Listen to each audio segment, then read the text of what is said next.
welcome back to Ping Pong Flicks. My name is Chris Wong. Some interesting yet a little troubling news just came out today. Thomas Tull, who co-founded Legendary Entertainment for 11 years. He was Legendary's chairman and CEO.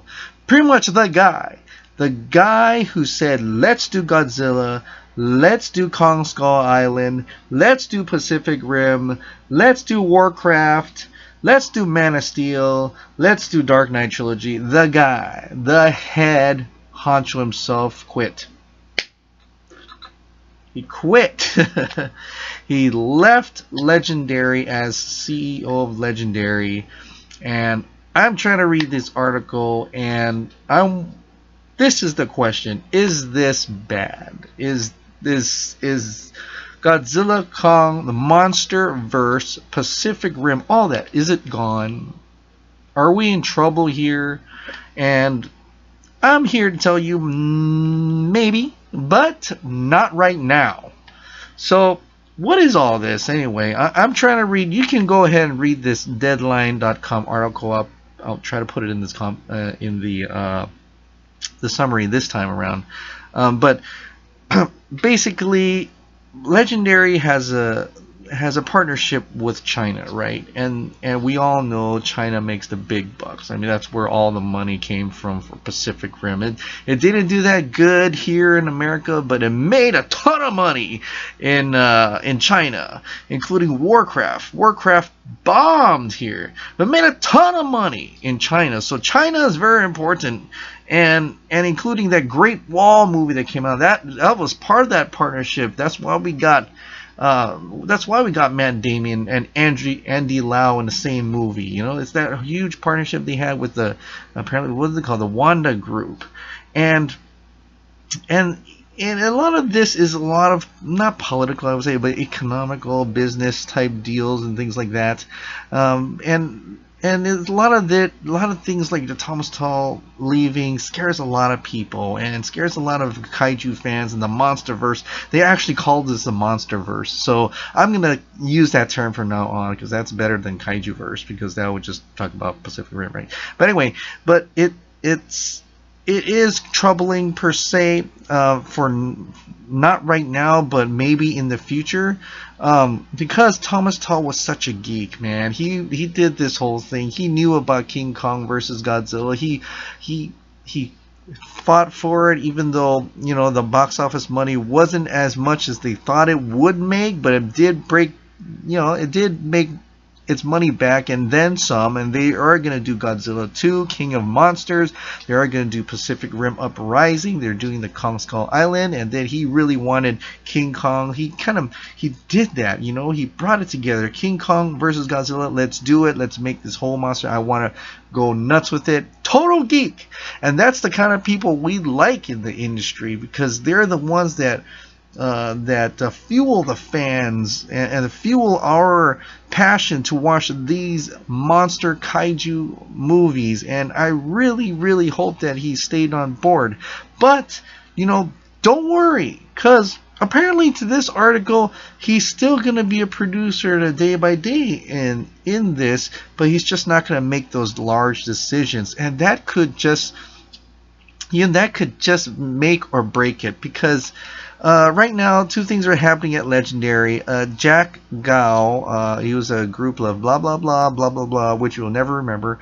He's an interim CEO right now. Basically, he's got Thomas Tull's job in an interim until they find someone that that can replace him day to day. Some lady named Mary Parent now is senior most American film executive Legendary. She has a great deal of experience in production, so she's remaining on board. But we just miss Thomas Tull's passion, and hopefully, even though he's still producing and still backing all producing the existing and future films per se, he could get shot down, you know, because the CEO could come and says, no, that's not what we want from Legendary anymore. We don't want to see this MONSTERVERSE anymore.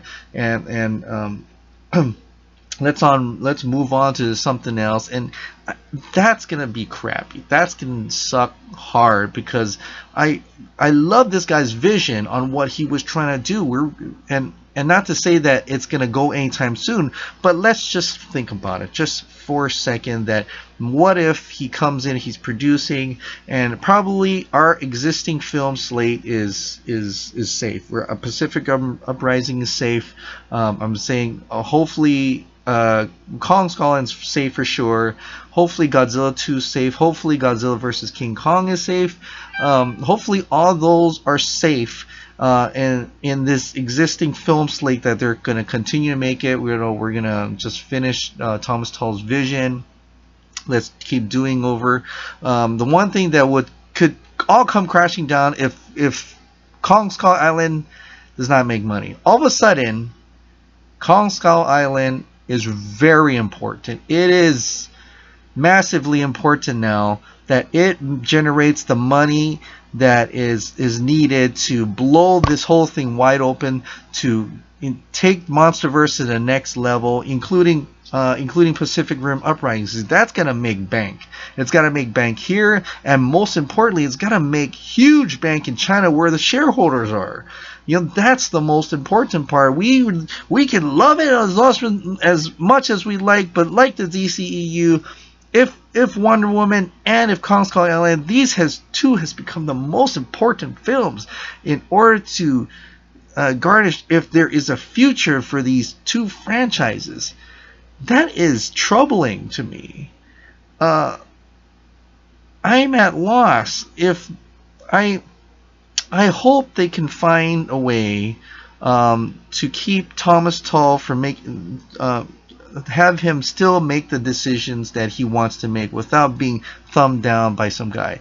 You never know. I mean, the next guy that come aboard, he could have the same vision as Thomas Tull. He could be a total geek and wants to go further, but hopefully it's not just a regular suit guy who just wants to see the money. And I mean, money this is a business after all, and us fanboys, we got to just deal with it in a way. But it's just so troubling, and it was so hopeful that we had a geek like Thomas Tull inside, building franchises that we always wanted to see for a very long time, and for him to just resign, I don't know what kind of differences. He had a lot of problems with China, I guess.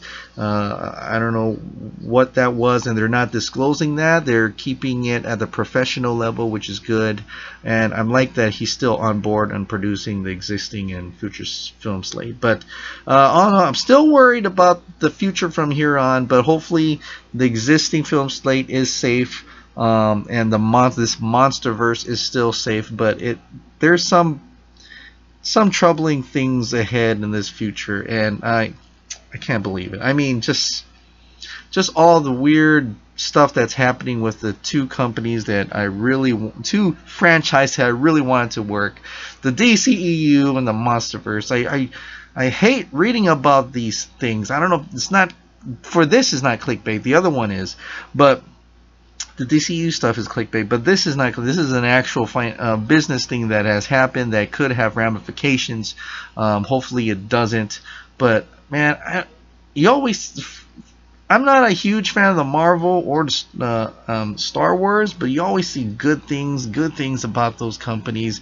I'm always on the other side. I don't know why, but I'm always liking the lesser known franchises. But anyway, I mean, that's just me, and a lot of you out there. But I hope this moving forward, it still could be a good thing. Thomas Tull, man, I hope you still have a lot of your influences. I hope your fingers and your hands are still molding this MonsterVerse for us. I really, really want to see an American King Ghidorah, an American Mothra, American Rodan, maybe a Gigan in the future, a huge monster island full of monster movies, a new uprising of monster films, kaiju films, and hopefully we'll get more of those out of Legendary in the future. All right, that's it. Thanks for watching, guys. Have a good night.